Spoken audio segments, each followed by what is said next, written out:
Vous savez, un journaliste idiot sera toujours idiot, avec sans intelligence artificielle. Un journaliste intelligent sera toujours intelligent et saura toujours utiliser n'importe quelle nouvelle technologie, que ce soit intelligence artificielle, ordinateur avant, Macintosh avant, la plume avant, le khalima avant. Donc ça, ce n'est pas un problème en réalité. Parce que c'est des êtres humains qui sont formés. Mais un escroc sera toujours un escroc. Déjà que les gens ne respectent pas la charte éthique actuelle, vous voulez qu'ils respectent une charte sur l'IA? Ça ne les intéresse même pas. Un idiot, c'est un idiot. Et moi, quand je vois les gens se décarcasser pour former des gens qui, de toute façon, vont tout violer, non. Les gens vont, ceux qui veulent violer les lois, tu n'y peux rien. Ils vont violer les lois. Et ça, maintenant, l'intelligence artificielle facilite les choses. Et c'est pourquoi, d'ailleurs, je pense qu'il faut une éducation des gens, pas des journalistes, mais des lecteurs, des lectrices, etc., sur l'éducation, sur l'intelligence artificielle, pour que ces gens puissent elles-mêmes pouvoir déceler parfois que ça, c'est de l'intelligence artificielle et que ça ne l'est pas. Et donc, parce qu'il y aura toujours des journalistes qui vont créer des images, qui vont écrire des textes par l'IA et qui vont les publier. Ça, personne n'y peut rien. J'ai mon frère qui enseigne à Columbia, qui devait faire un examen, qui devait faire ses étudiants un examen, et puis, mais lui, il y avait une étudiante qui ne pouvait pas faire l'examen pour des raisons de maladie, etc., etc. Et mon frère lui a dit, ok, il n'y a pas de problème, une fois au Sénégal, je vais t'envoyer le sujet et toi, tu feras l'examen seul. Et la personne, par honnêteté, a dit, je vais faire l'examen en vidéo pour que tu sois sûr que je n'utilise pas l'intelligence artificielle. Mon frère lui a dit, ce n'est pas la peine de faire en vidéo, parce que je vais te donner un sujet intraitable par l'intelligence artificielle. Donc, des deux côtés également, c'est des possibilités. L'intelligence artificielle ne sait pas tout faire. Mais je pense qu'il sait faire beaucoup de choses et beaucoup de bonnes choses.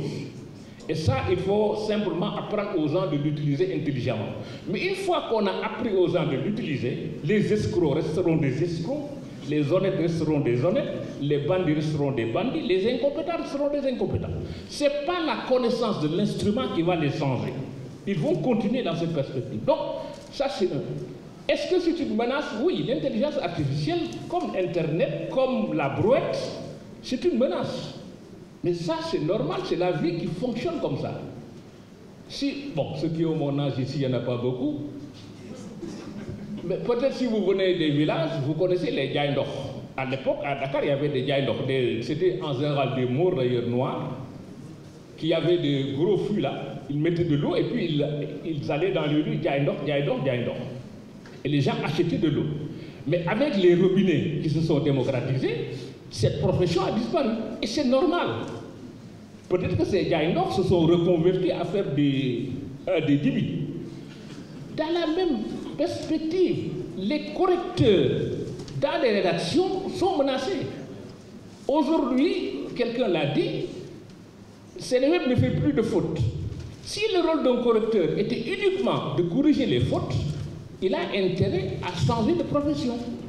Parce que la technologie permet de ne plus faire de fautes. Et je pense qu'il ne faut pas avoir peur de ça, c'est des choses qui arrivent.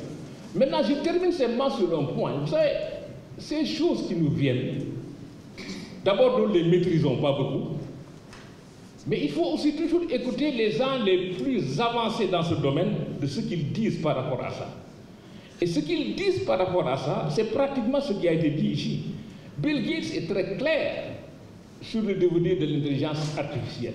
Et lui, il dit, qui est libéral, qui n'aime pas les régulations, il dit qu'il faut une régulation de type énergie nucléaire. Parce que le grand risque de tous ces gens, bien moi je ne suis pas technicien, je ne connais pas les énormes puissances de l'IA, mais eux, les gens de OpenAI qui travaillent sur ça, leur énorme peur, c'est que l'affaire les échappe. Et donc, je pense que déjà, nous, on doit avoir des régulations. Je suis heureux que quelqu'un a posé le problème des chartes de l'IA dans les rédactions, bon, Thior va les faire, mais Thior lui-même sait que ça sert de la déontologie, personne ne respecte ça. Mais quand même, on fera ça parce que je crois qu'il faut le faire. Bon, bref, je ne vais pas continuer à déblatérer, je vous remercie.